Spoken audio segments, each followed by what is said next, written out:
Hello and welcome back to the Making It podcast, episode 62. We had a bit of a week off last week, so we apologise for that. First one, we've had a week off, but to be honest, I think life just got in the way. It's been a pretty crazy 2 weeks, I think, for me and you, Dan. Just lots going on, lots of things happening, good things. I don't know if there's too many bad things. To be fair, I think we've had a pretty good couple of weeks. But rather than me say that, how about I just ask you, Dan? How's your week's been? Yeah, it's been good. I think it's quite cool to kind of reflect on the past 2 weeks. Something we don't normally get to do. It's good to be back. Good to be back talking episode 62. I know it's come a bit later, but Jamie's in a beautiful setting in Australia. I'm currently late at night, just coming off the back of coaching in Newcastle. So very different settings right now. Jamie's starting his day, but I think we both had in the week before the one just gone, we both had a bit of a wobble. I had a bit of a wobble because we had a game against our Northumbria Sixers and we didn't quite get the result we wanted. And football does have an effect on me, I'll be honest about that. And, I felt a bit low a couple of days after and I realised I wanted to spend some time with Scarlett, my girlfriend. And I realised I struggled to be vulnerable in that moment, to actually tell Scarlett that I needed her. And Jamie, I had a phone call with Jamie when I was on my way back home because I went back home for my dad's birthday. Shout out, Big Kev. Um, and Jamie was saying how like it's almost like a compliment telling someone that you need them when you feel a bit low because it shows that they're important to you. So I took a lesson from that. But the past week's been good. Our last result also wasn't the best, so we've made it hard for ourselves. So this Wednesday is a title decider against Teesside Twos. We just can't lose, but they have to win. So fingers crossed, prayers for that game. Just go in the right mentality, as you said in the pre-chat, and just go and make that hard work, all everything we deserved into one game and go and do it. So feeling good, feeling motivated. Got some few insights I want to talk about on this episode this week. It's good to be back with you, Jamie. How have you been? Because I know life's been on a good place right now. I know a few things are on the up for you, son. Yeah, I think a couple of weeks ago, things were getting me down a little bit. I think it started when I walked into the kitchen and it stunk of something rotting, and it turns out that that me being stupid, I left eggs in a cupboard, and one of the eggs was broken and full of flies, and I was like, I've got to get out. So I was at work and I heard that there was a room going at one of my friends' houses, and they asked me if I'd like to move in. So, I'm moving in on Sunday, just a better circumstance for me. Really excited.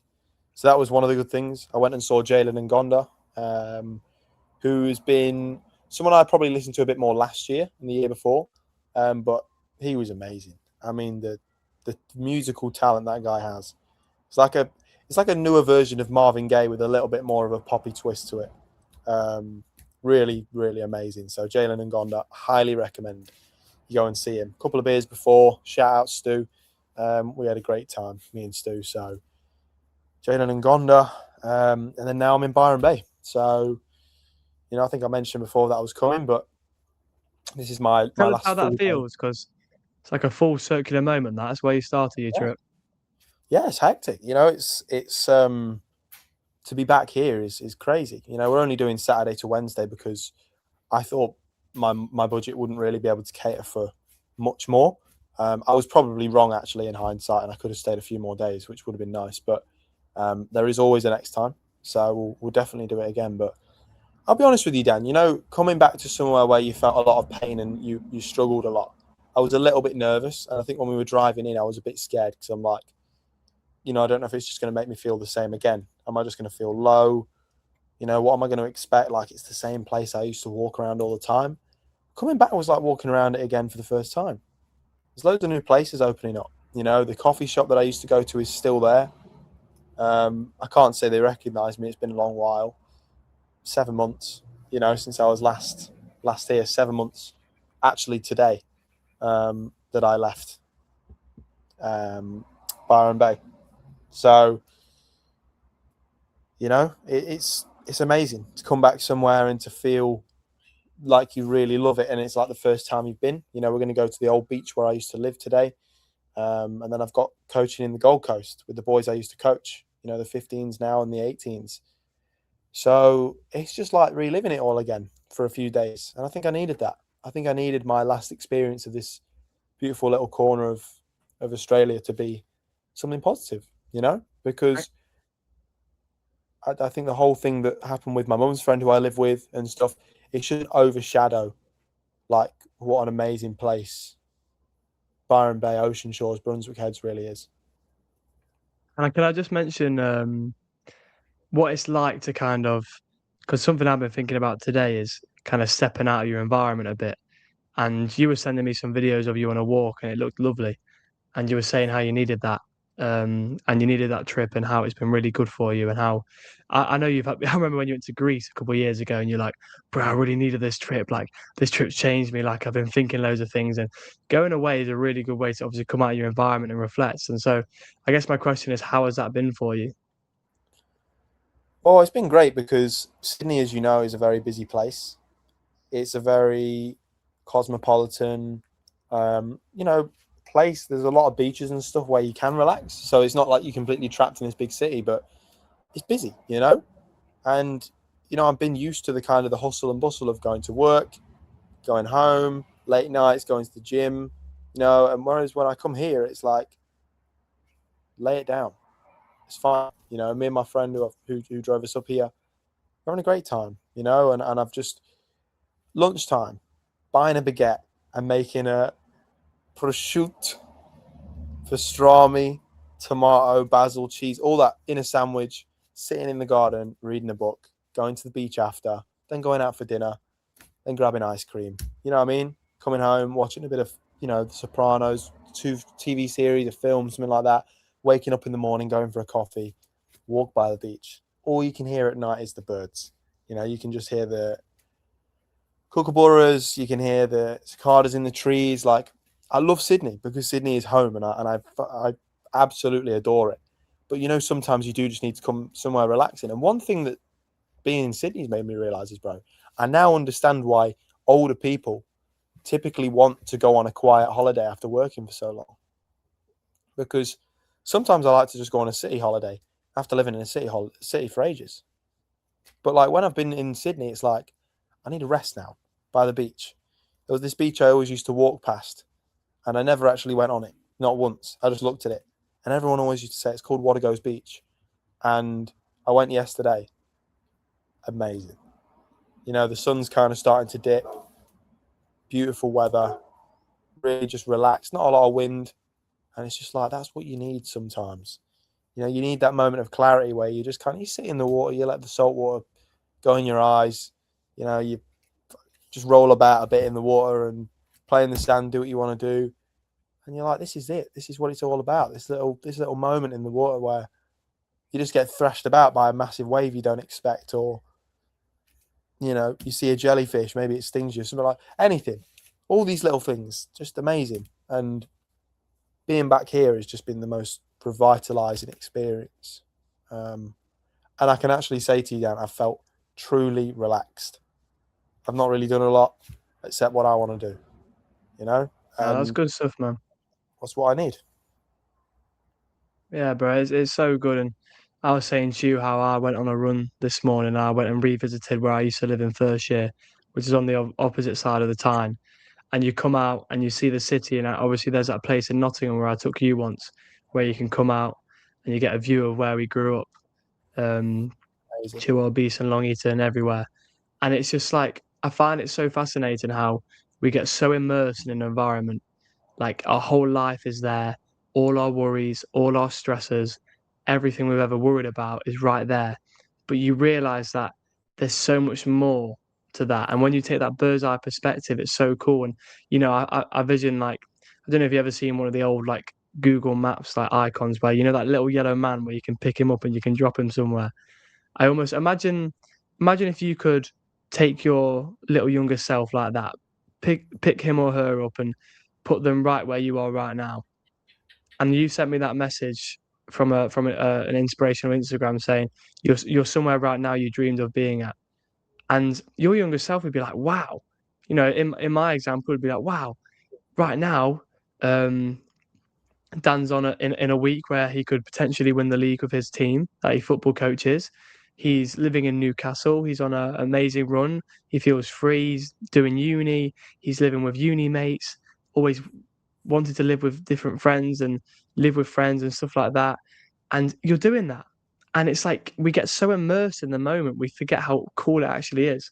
So that statement to you, what does that mean? You know, being in a, we're kind of forgetting we're in a place we actually dreamed of being in. You know, what's that message mean to you?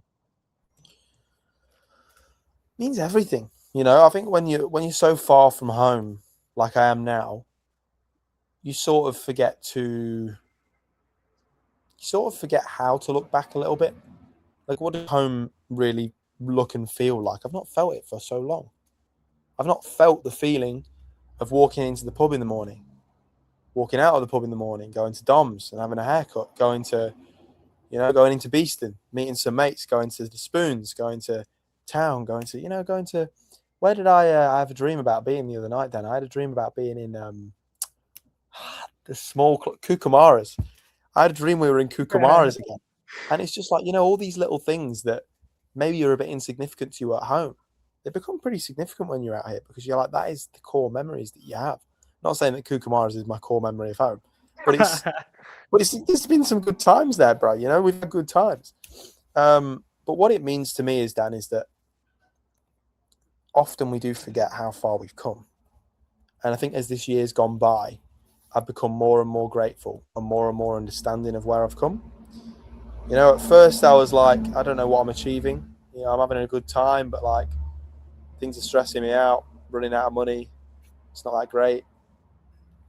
Then, you move to Sydney and it's like the opportunity's there, but it's a bit further away than you expected. So you've got to kind of grind a little bit. So the first 2 months, it's kind of like a drag on of Byron, just without Beck. And then after that, it's just like, that's what you waited for. Sometimes the opportunity is further down the road than you think. But if you're not willing to drive down that road, you will never find the opportunity. Right? So stick with it. Stick with what you're doing. Be grateful for what you've got. Be grateful that you're on that road to opportunity, by the way, because there's some horrendous things going on in this world, as you already know, and I do not need to remind you. And we should all be even more grateful at the moment for what we have, for what we could have in the future, because there is generations of people that won't get that. So I feel very privileged. And bro, I'll be honest with you, like looking back, especially now that I've got approaching nearly 6 weeks left, what an experience this has been. That beach I went to yesterday, what a beach. Like all these different things. Wow. I'm living this life, bro. And I'm going to come home, do things I love, and then potentially come back and do it all again. I will come and do it all again. I'll come and do another year for sure. I've got to. That's my decision made. But it's just like, what an experience, bro. What an experience. And for you, going back to Trinity, obviously, I didn't spend too much time with you there, but I know how much it meant to you, bro. And it's your first year of university, which is going to be how many years will it be altogether that you'll do? Obviously now including your masters and stuff. I've masters 4, but potentially 7 with my doctorate. 7 years. Trinity was the start of it all, and you had some good memories there. You met new friends. You discovered what Newcastle was all about, So how does it kind of? Do you think you want to go back a bit more? Just to kind of think, do you think that these places are a place to reflect, or can you reflect anywhere about these things? I think you can reflect anywhere, but when you actually go back to the places, you get that feeling of when you were once there. Yeah. And for me, it makes me realize like you've got to remember where you've grown from, because often we're growing at a fast rate all the time, especially in the modern world. Things are going so quick. It's like I say, you get immersed in that sort of continuous sequence, and you forget about where you actually started that. And the beautiful thing about Trinity is you can see it all over from Newcastle. So I'll be walking around the street, I'll be walking around uni, I can see it, and it'll always have a place in my heart that I'll never forget that feeling of when I first started uni.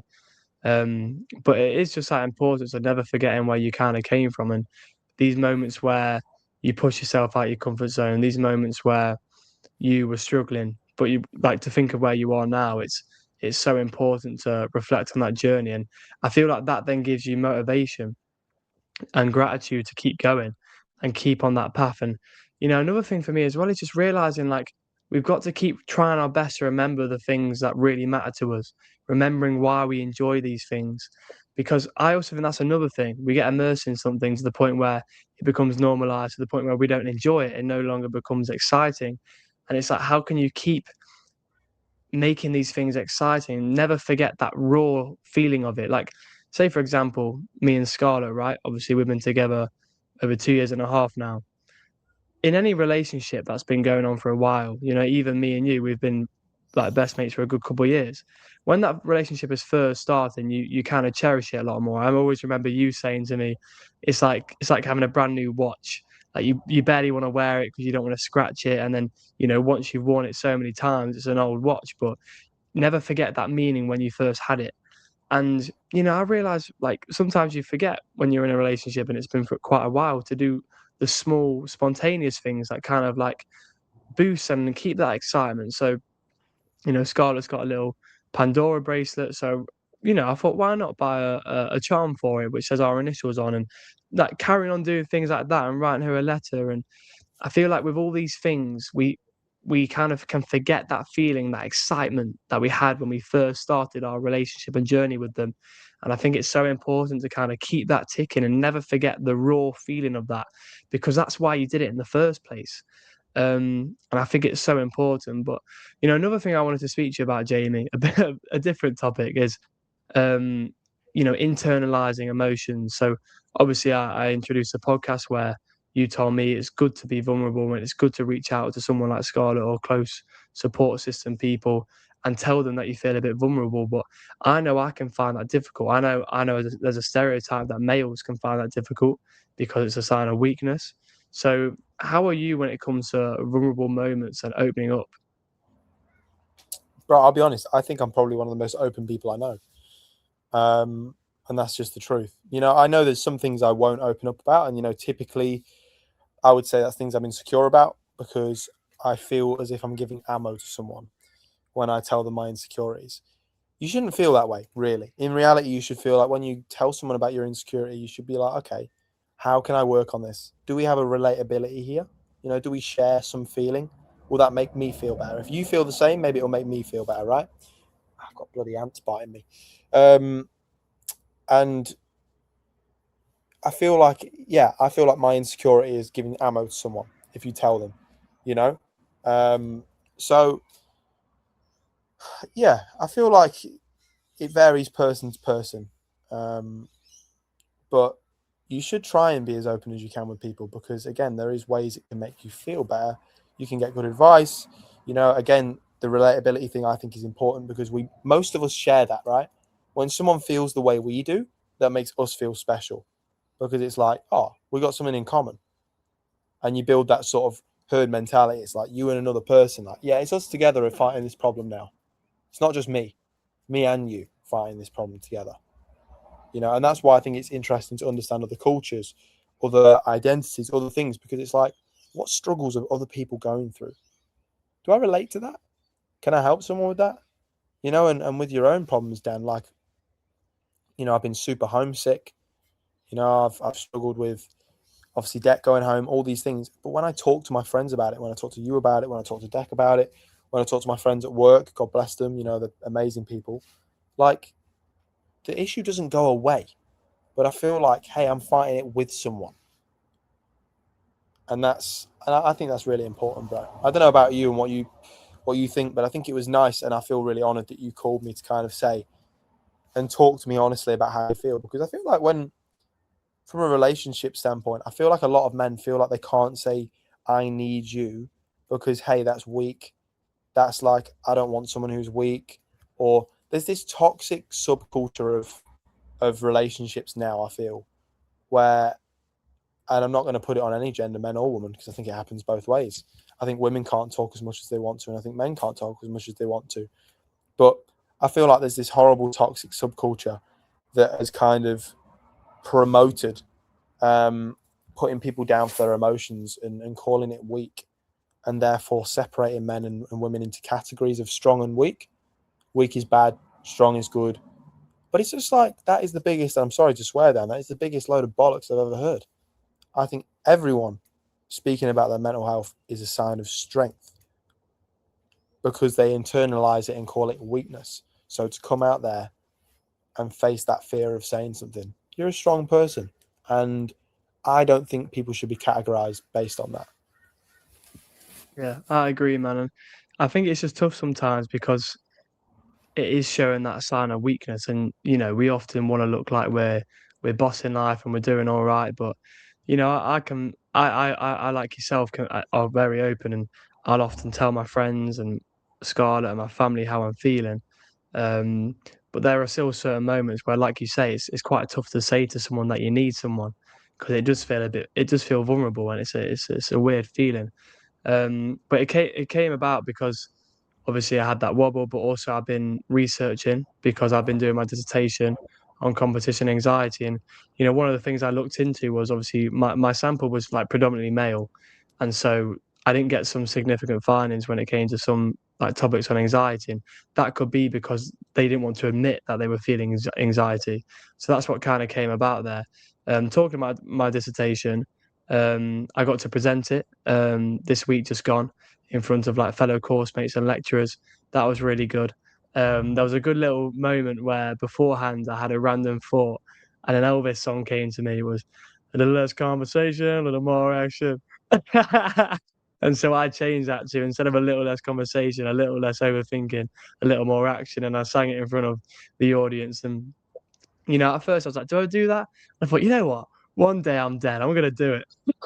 But I mean, why not make people laugh? That's It can be quite a serious thing, just like presenting dissertations. But why not do something a bit silly, make people laugh, and make people remember that moment? And it was really good fun. And we ended up going for a bottomless brunch that evening, the lads that I coach, and we could have cancelled that, but I think it's important in these moments where things don't quite go your way. We drew 1-1 when we lost 3-2 when we thought we were going to win the league that day.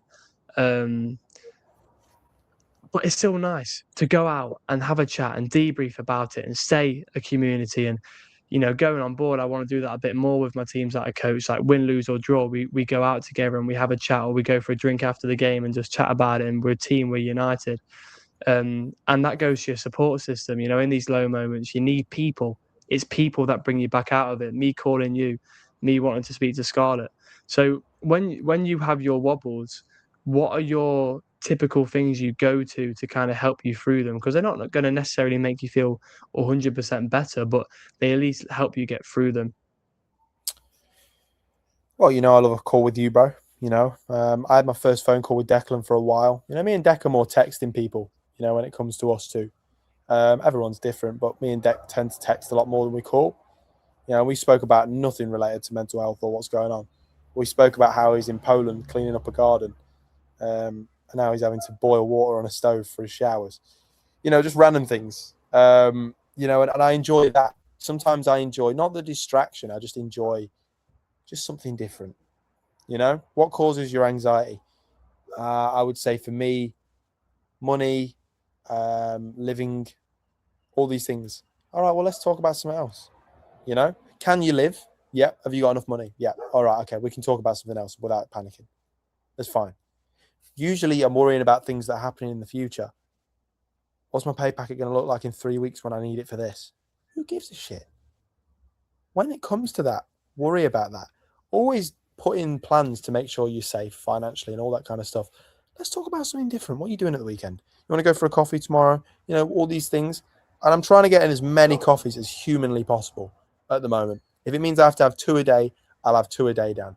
But I want to see all my mates. I want to take them to a side and I want to say goodbye. I want to give a big shout out to Arthur because Arthur leaves. Now, Arthur's someone that started, I think, the same week as me at work. And he's been a real friend. He's been great. He's been there for me every time. Unfortunately, we've had some cancelled plans and stuff, which would have been good to do, but life gets in the way. But I'm going to hopefully make this last week with him as good as possible because he really is a good friend. And hopefully someone I can be friends with for a very long time. He's full of ideas, all these things. And yeah, I just want to give him a big shout out because he's a good guy. He watches the podcast too. And I really wish him all the best. So it's a shame. But we are now getting to that point in the trip, bro, where people start to go away. People start to come into the Aussie winter and they're like, I'm not really feeling the Aussie winter. So, the weather does start to get pretty bad out here sometimes in the winter. So it's like, time to go. And slowly, one by one, everyone's leaving, and it's a shame. Yeah, it's a shame. But you've got to be grateful and enjoy these moments you've got with people. But kind of more to the point you were saying, Dan, is that I think that dog's trying to say something. He's only barking every 5 seconds. Can you hear that? I can't hear the dog now. It's like he's trying to jump in on the conversation. It's the weirdest bark ever. Sorry. But when you have those feelings or you're feeling down or anything, you know me, Dan, it's a music thing. Go for a shower, put some music on, put some new clothes on, like put something on that smells different, smells fresher. Like just change up your environment a little bit, because sometimes it's like, it's not you, it's the environment you're in. What does it mean? What does it inhabit? What does it promote? If you're in a dingy little dark room with no window open, but your phone, you're probably not going to feel very good. Open a window. Go grab a cup of tea, put the phone down for 5 minutes. Put some good music on. Open your horizon to new music. Do all these things. But, most importantly, I'd say give your mate a call. And I'm very, very fortunate and lucky, Dan, to have you available to call. I'd say probably, Dan, I've called you more than I've called my parents. Not by a huge margin, but I would say I've called you more than I've called my parents. Don't tell my mum that. But yeah, I'm very likewise, bro. And music is a big one, and I reiterate it, bro. Having you to be able to call and talk to is, I'm very fortunate. And my favorite song right now is "There" by Radiohead, and I love it. And I watched You love Radiohead now, Dan. That makes me happy. I'm a big fan of Radiohead right now. My favorites right now. And the music video, I watched it the other day, and obviously it's this bloke who is like in the woods and he's trying to find something, and he picks up this jacket, and then the crows all chase him and he turns into a tree. And the whole point of the song, from what I've gathered and from what I've read into, is, these ideas that you have these anxieties, you have these feelings, but just because you feel it doesn't mean it's there, which is obviously one of the main lyrics. And, I think it's so important to realize that is, we often have so many different thoughts racing and so many different moments where we put pressure on ourselves, but that's just us doing that. And sometimes you got to realize that that's actually not there. We're just creating that. And it's so important to have that perspective. I want to give a shout out to Matthew Lilly as well, a lad I know from uni, from the football as well, and he's actually become a regular Making It listener. So shout out to him. He was at a house party on Saturday that I was at. My mate Aiden's 21st, shared with his housemate Neve, and all these moments, being at uni and being with these people and coming towards my final year now at uni, and there's going to be some people I won't be seeing at all really after this year, or obviously not as often as I would like to, as often as now. And I'm trying my best to make as much out of these moments as possible, and like not saying no to these things. And when there's an opportunity to do something, do it. So, last week I went out 3 times. I went out with the footy lads. I went out with Noah, and we went to this like groovy little thing. And I ended up bumping into Harry and a couple of other lads I know because their housemate was DJing. And then I went out on Saturday to that house party. And I'm just saying yes to these things because I'm coming towards the final bit of my uni. And why say no? So I think it's important. I think everything we speak about really is just that shift of perspective, and having this awareness, because you don't want to regret not having that awareness, because we got to enjoy things at the end of the day, man. Everything we do, we got to enjoy. I remember you saying it once, I wouldn't do these things if I didn't enjoy them. As soon as I stopped enjoying them, I'll stop. And it is so important to just keep these perspectives going, keep this, fruitfulness of life going, this flavor, by doing the things we love and making the most of them and being grateful for them and telling these people that we're grateful for them and letting ourselves know we're grateful for these things. And, I'm grateful for this podcast. I'm grateful for you, and I'm grateful for what's going on right now. So all the best to everyone listening, and all the best to you, my friend. Yeah, no, all the best, bro. And I just want to say as well, open yourself up to new experiences, because things you might not know need to happen. Someone's trying to tell you. Something in the universe is trying to convey something to you. And it doesn't always have to be through something falling over in your house or some weird thing happening like that's spooky. Could just be someone. Miller from work. Big shout out to Miller. He came over to me and he said, "Hey, do you want to go for a run?" We call him Pappy. So he'll be known as Pappy, but Pappy. And he's like, "Oh, you want to go for a run?" And I was like, "Okay, maybe." We did the day run, and it was 7.2k. I thought it was a 5k, so that's my first mistake. But beautiful run, right around this lovely bay, city in the distance. Had I not said yes to that, and I was considering it, I was about to cancel. I was like, why would I cancel? Let's just go and do it. It's early morning. I'm stressing about time. Don't even worry about the time. Don't worry about it. Go and enjoy it. We went there, Don't had a worry coffee about it. after. Don't worry about it. We had burritos after. Like, we had a really, really nice day. And it's just like, the start of the day to go for a run. Man, that felt good. And the reason it felt good is because I didn't want to do it. And I did it. That's why it felt good. Because I said, let's just go and do it. The experience is new. I've never ran around that part of Sydney before. I've never been for a run around the city. Real, properly. In somewhere that's really, really nice. Let's just go and do it. Why not? Great time. Don't get me wrong, my legs still hurt now.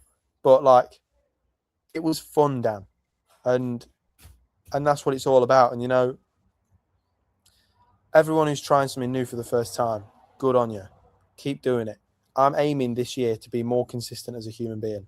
I want to be more consistent in everything. My principles, my habits, the things that I excel at. I want to be more consistent. That is my top aim for this year. And it's in my Bible of principles for 2026.